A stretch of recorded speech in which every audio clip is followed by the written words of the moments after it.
Hello friends, स्वागत है आपका मेरे यूट्यूब चैनल में Saurav Gupta world of science.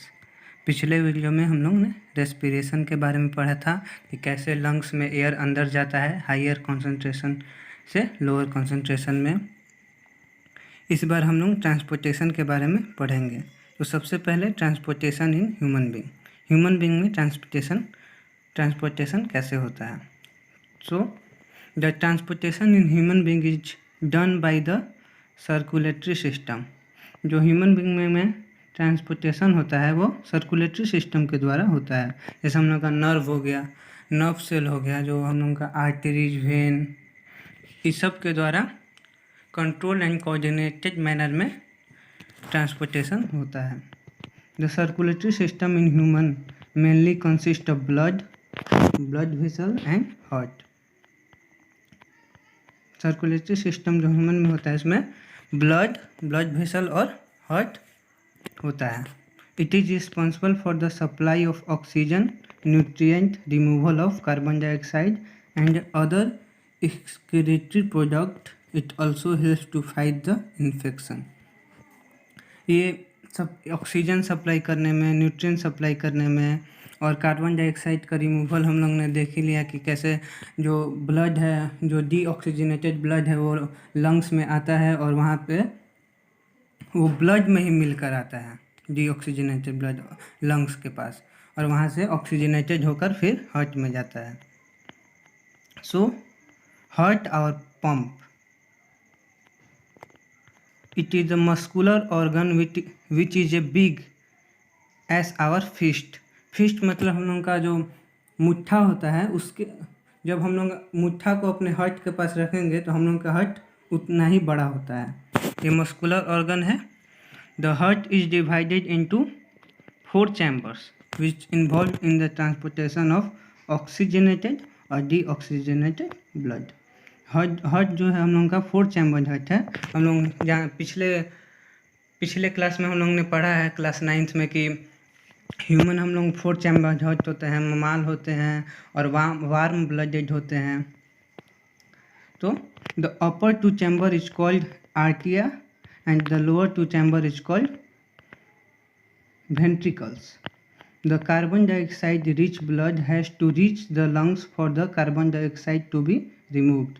जो कार्बन डाइऑक्साइड रिच ब्लड होता है, जिसमें कार्बन डाइऑक्साइड की मात्रा कॉन्सेंट्रेशन ज़्यादा होता है, वो लंग्स के पास जाता है और वहाँ से कार्बन डाइऑक्साइड रिमूव होकर एयर में डिफ्यूज करता है और हम लोग के नेजल कैविटी के द्वारा बाहर निकल जाता है।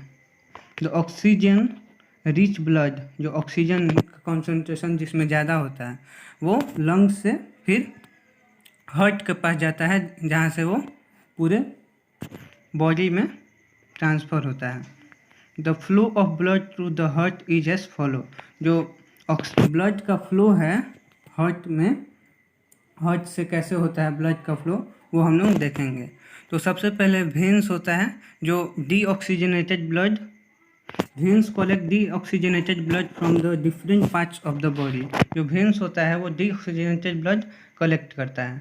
तो जो वेन्स को हम लोग डीऑक्सीजनेटेड ब्लड कैरियर भी कह सकते हैं, क्योंकि ये डीऑक्सीजनेटेड ब्लड करता है। लेकिन बस एक ही वेन जो है जो ऑक्सीजनेटेड ब्लड कैरी करता है, वो है पल्मोनरी वेन, जो लंग्स के पास जाता है, लंग्स से निकलता है, उसको पल्मोनरी वेन्स कहते हैं। पल्मोनरी का मतलब ही होता है लंग्स। पल्मोनरी का दूसरा मतलब जैसे साइनोम्स होता है, वैसे ही साइनोम्स होता है लंग्स। तो वेन्स कलेक्ट करता है डीऑक्सीजनेटेड ब्लड और ये अपर चैम्बर में जाता है, जिसका नाम है राइट एट्रियम में जाता है। और जब राइट एट्रियम रिलैक्स हो जाता है, क्योंकि ब्लड जब उसमें जाता है तो राइट एट्रियम रिलैक्स हो जाता है, और फिर जब ये कॉन्ट्रैक्ट करता है तो ये लोअर चैम्बर में, उसके राइट एट्रियम के जस्ट नीचे वाले चैम्बर में ब्लड को भेजता है। उसको राइट वेंट्रिकल कहते हैं।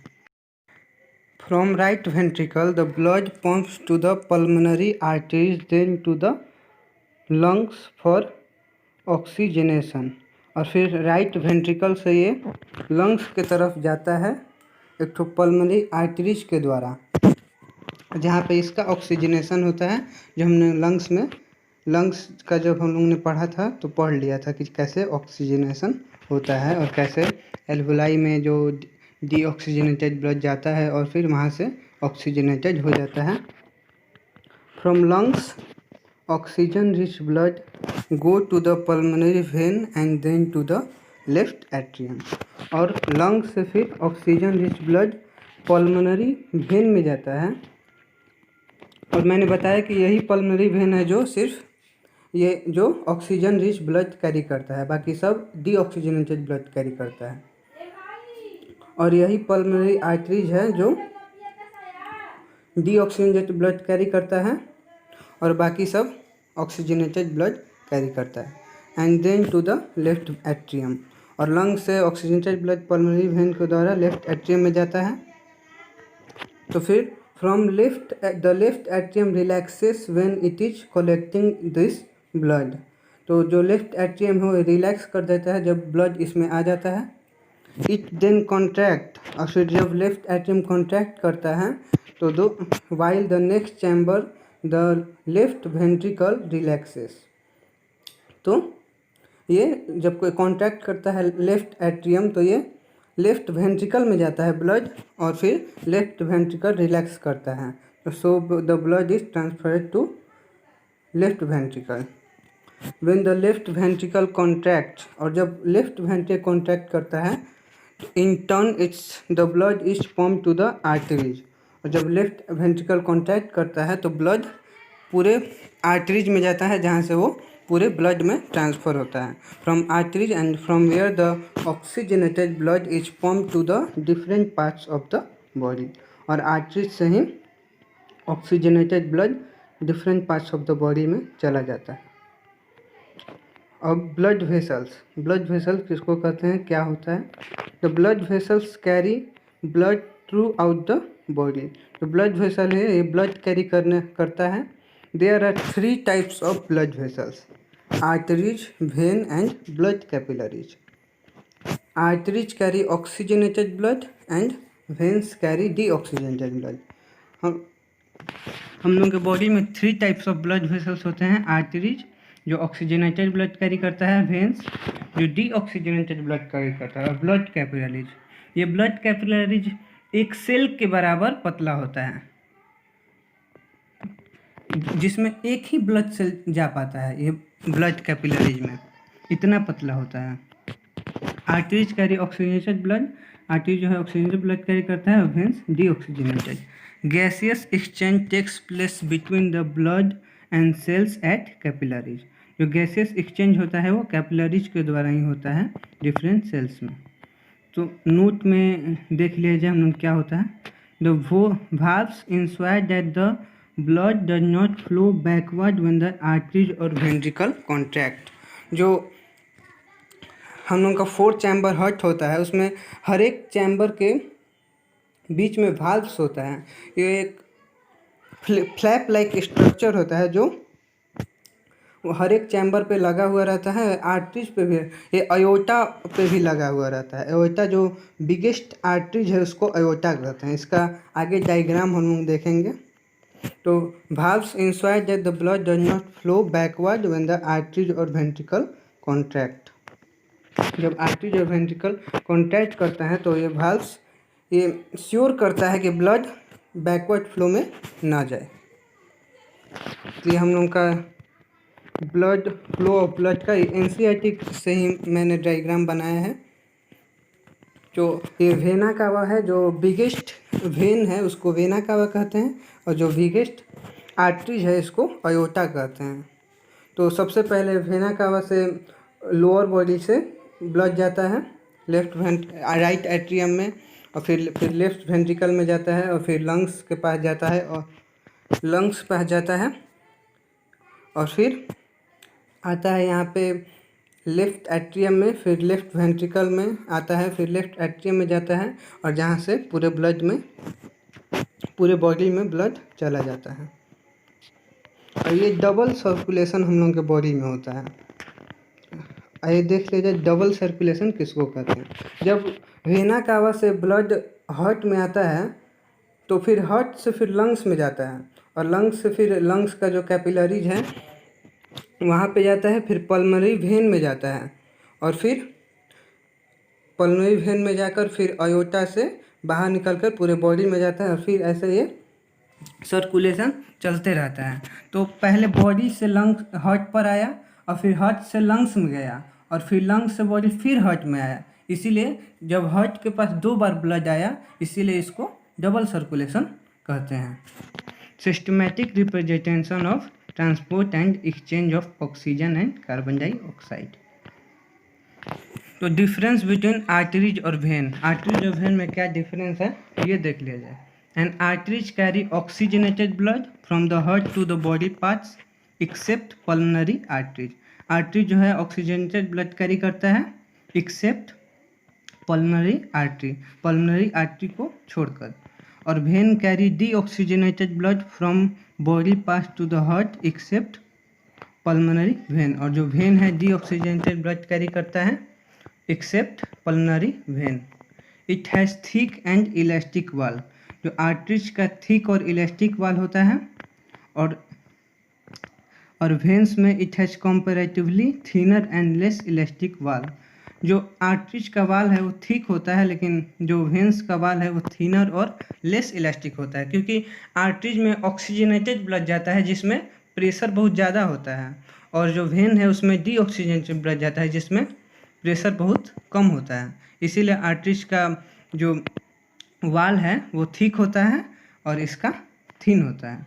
It is also called distributing vessels, जो आर्टरीज है उसको डिस्ट्रीब्यूटिंग वेसल्स भी कहते हैं, क्योंकि ये ब्लड को डिस्ट्रीब्यूट करता है पूरे बॉडी पार्ट में। और it is also called collecting vessels, veins को कलेक्टिंग वेसल्स कहते हैं, क्योंकि ये पूरे बॉडी से ब्लड को डीऑक्सीजनेटेड ब्लड को कलेक्ट करके हार्ट के पास पहुंचाता है, जहां से वो हार्ट लंग्स के पास पंप करता है, और फिर जो ब्लड का ऑक्सीजनेशन होता है। The pulmonary arteries carry deoxygenated blood, और जो pulmonary vein carry oxygenated blood.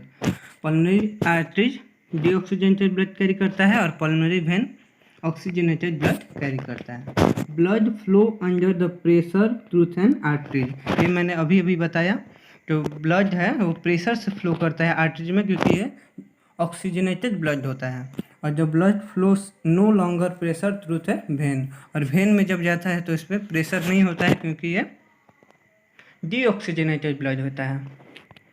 Arteries have does not any valves, जो आर्टरीज है उसमें कोई भी वाल्व्स नहीं होता है, क्योंकि ये ब्लड खुद ही प्रेशर में है और पूरे बॉडी पार्ट्स में चला जाता है। लेकिन वेन्स में वाल्व्स होता है, वाल्व्स जो बैकवर्ड फ्लो से बचाता है ब्लड के, उसी को वाल्व्स कहते हैं। जिससे वाल्व्स क्या करता है कि जब डीऑक्सीजनेटेड ब्लड आता है तो वाल्व्स पे रुक जाता है, और वाल्व्स एक ही बार प्रेशर मार के और ब्लड को आगे भेजता है। तो veins have valves that ensure that blood does not flow but blood flow only in one direction.